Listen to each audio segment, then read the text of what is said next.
Time for a year-end list. I'm okay.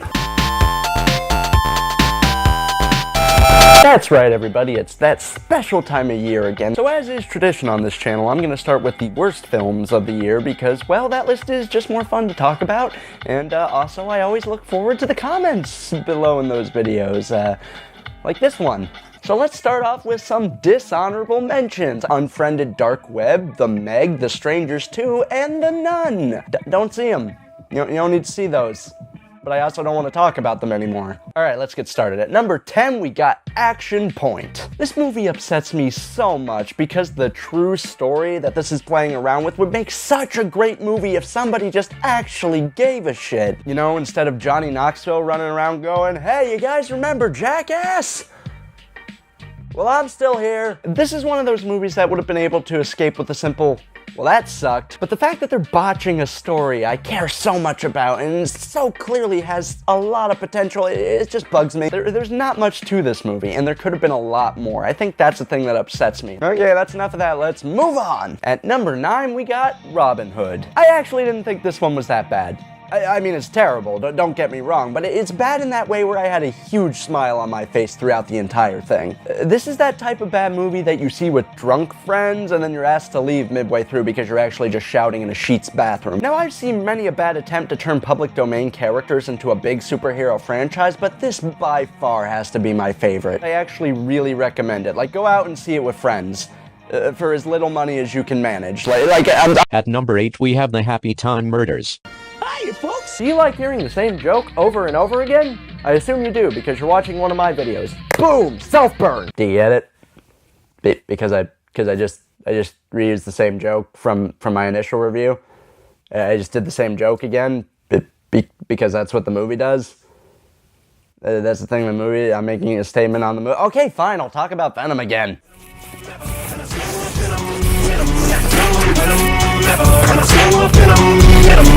Movie bad. This is one of those ones I just really don't want to talk about anymore. Like, I feel like most Sony movies are trimmed down to be as safe as possible for large audiences, and it's really annoying, but hey, I guess it worked this time, so, you know, fuck me, right? This one really got worse the more I thought about it, and I didn't even like it to begin with, so. It's so dull and tacky at the same time. It feels like something that's 10 years too late, and it's honestly perfect pickings for a future Bad Movie Touch episode, so we'll see. And I might as well, because Sony hasn't come to my door and threatened to kill me yet, so I might as well get that train rolling.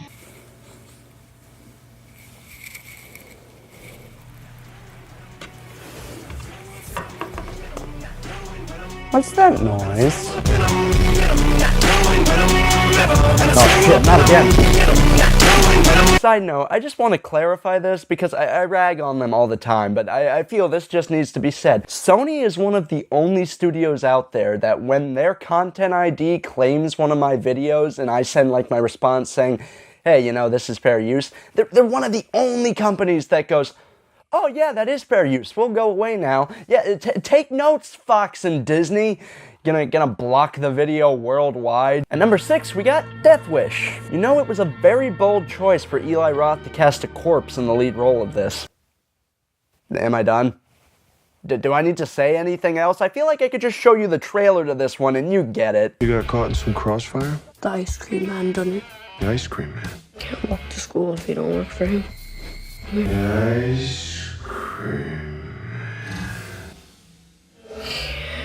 Yeah, just imagine that level of enthusiasm for the rest of the movie, and congratulations, you've seen Death Wish. If you want to watch a better movie about a geriatric white guy trying to kill hundreds of people, just watch The News! By the way, I did the list in just a completely asinine fashion this year. I really should have started with 10, but no, I just wrote it like you would write a normal list, so I'm pretty much reading it backwards, and just the flow I set up is just, I'm winging it.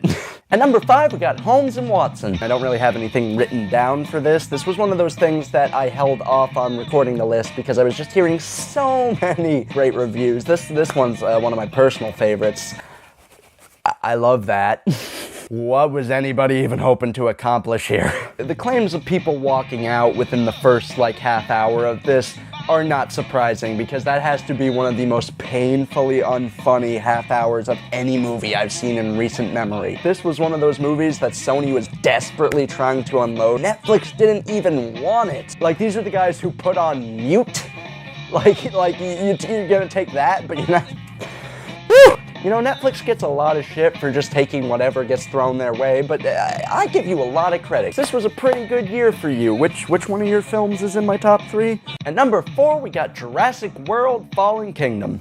Honestly, the next 4 entries could all be episodes of Bad Movie Touch, and one almost definitely will be very soon, so, yeah, that's the kind of territory we're getting into here. I should make it clear that I didn't hate Jurassic World.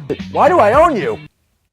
That much. But, I at least saw what they were trying to do. The film was trying to make a statement on meta movies. One of the 4 credited writers on that film at least had that idea, so, I didn't hate the movie. So with this one changing to a director I really liked and building off the good parts of the first film, I thought, maybe they could get things back on track, and didn't do that. The characters are somehow both more and less developed from the last time we saw them, and the movie feels like it's broken up into 2 equally stupid segments that feel like they're from totally different movies. So on top of that, the ending is one of the most forced things I've seen all year. They're just running on fumes with this franchise at the point, and they're just throwing what can get people to come see these things still. And with each film, it feels like they're moving less and less towards the direction of things people actually want to see. The first film is mainly good because it was directed by Steven fucking Spielberg. If you're gonna continue making follow-ups to a film that revolutionized cinema, then you're going to have to try harder than this, guys. And the visage of all those dinosaurs burning up in lava feels oddly fitting for this franchise. Thanks, Colin Trevorrow. You burned all the things I liked. It was great. Thank you. Thanks for that. This is your best movie since that comedy about the kid with the brain cancer telling his mom to kill their neighbor.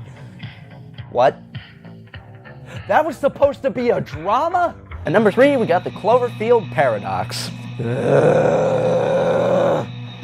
I'm not joking. That's literally what I have written right here. So I'm one of the, maybe 5 people who really dug the original Cloverfield. It's not a mind-blowing movie or anything, but I was a big fan of the way it provided layers of mystery purely from its presentation, because it's a found-footage monster movie, and I think for that it was pulled off incredibly well. So imagine my surprise when I start seeing trailers pop up for a little movie called 10 Cloverfield Lane. My mind immediately gets to racing, ooh, this looks like a good, follow-up to this. They're changing the format, and maybe we'll finally get some answers. And then I saw the movie, and nope! Just a really good, unrelated movie. And hey, I even later found out that the director, Dan Trachtenberg, is actually a graduate of the college I go to, so, that's neat. So at this point, I'm super on board for this franchise. It looks like the Cloverfield movies can go anywhere, and they don't have to be tied down by what happened in the other ones.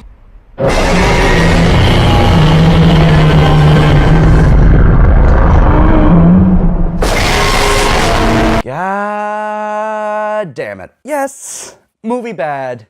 Movie very, very bad. I was down for some sci-fi goodness and just some cool visuals. I told myself once I saw the bad reviews I wasn't gonna get too wrapped up in the story, but there's nothing. There's nothing to this one.